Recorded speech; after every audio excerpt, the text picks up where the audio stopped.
গত জীবনে আপনি আল্লাহর কত তালাশ করলাম, আল্লাহ আপনার দেখা পাইলাম না।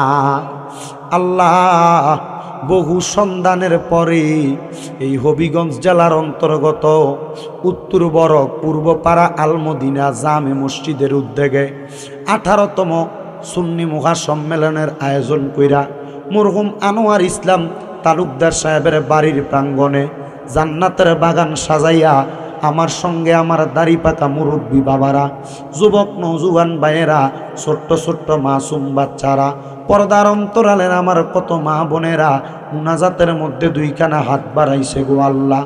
যার হাতটা তোমার কাছে মায়া লাগে, পছন্দ হয়, ওই হাতের উসিলায় আমরার জীবনের গুনাহ মাফ কইরা আমরারে বেগুনা মাসুম বান্দা বানায়া দাও মাবুদ। আমরার জীবনের গুনার দিকে তাকাইলে আমরার কাছে বড় ভয় লাগে রে আল্লাহ। না জানি কোন দিন আজরাইলের হাতের মধ্যে ধরা পড়া যায়। আল্লাহ, এমন গুনার বোঝা লইয়া তোমার দরবারে হাত বাড়াইছি আল্লাহ। আমরার গুনার দিকে না তাকাইয়া তোমার রাহমানুর রাহিম নামের খাতিরে মদিনার নবী রহমতের উসিলায় আমরার জীবনের গুনাহ মাফ কইরা আমরারে বেগুনা মাসুম বান্দা বানায়া দাও দয়াল রে। ফরিয়াদ তোমার দরবারে রে আল্লাহ। আজকের মুনাজাতের মধ্যে কে জানি হাত বাড়াইছে, কার জানি জগতের মধ্যে আব্বা নাই, যেই বাবা রিক্সা চালাইয়া মাটি কাইটা মাথার গাম পায়ে ফালাইয়া পরের বাড়িতে বদলার কাজ কইরা সন্তানরে মানুষের মতো মানুষ করার জন্য আব্বা জানে তো কষ্ট কইরা আজকে অন্ধকার কবরের বাসিন্দা। এমন আব্বা যাদের অন্ধকার কবরে রে আল্লাহ, আব্বার কবরটারে তুমি আল্লাহ জান্নাতের বাগান বানাইয়া দাও মাবুদ। কে জানি হাত বাড়াইছে, কার জানি জগতের মধ্যে মা নাই রে মা। আয় রে মা,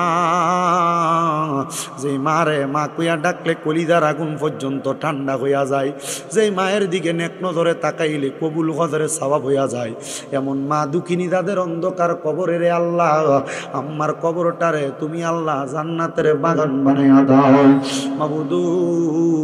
কত কপাল পোড়া হতবাগারা হাত বাড়াইছে, যাদের মাও নাই বাবাও নাই, জনমের এতিম গো আল্লাহ, তাদের আম্মা আব্বা দুইজনের কবর জান্নাতের বাগান বানাইয়া দাও।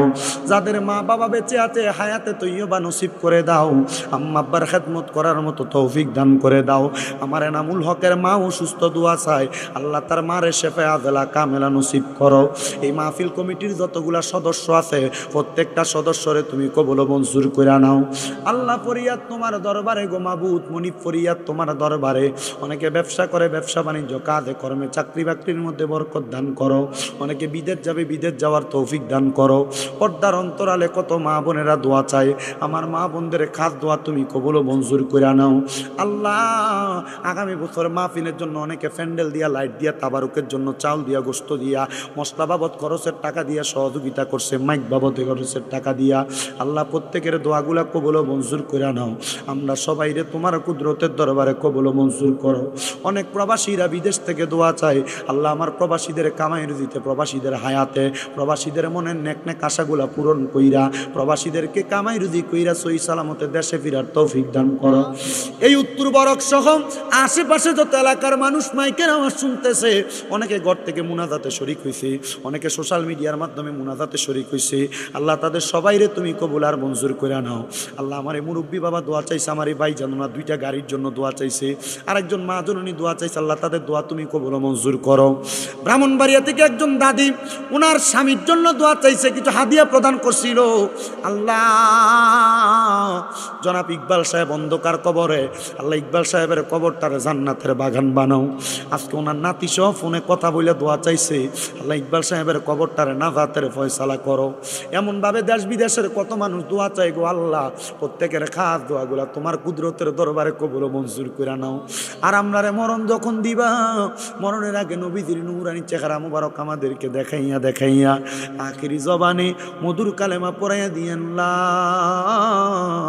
ইলাহা ইল্লাল্লাহু মুহাম্মাদুর রাসূলুল্লাহ সাল্লাল্লাহু আলাইহি ওয়াসাল্লাম।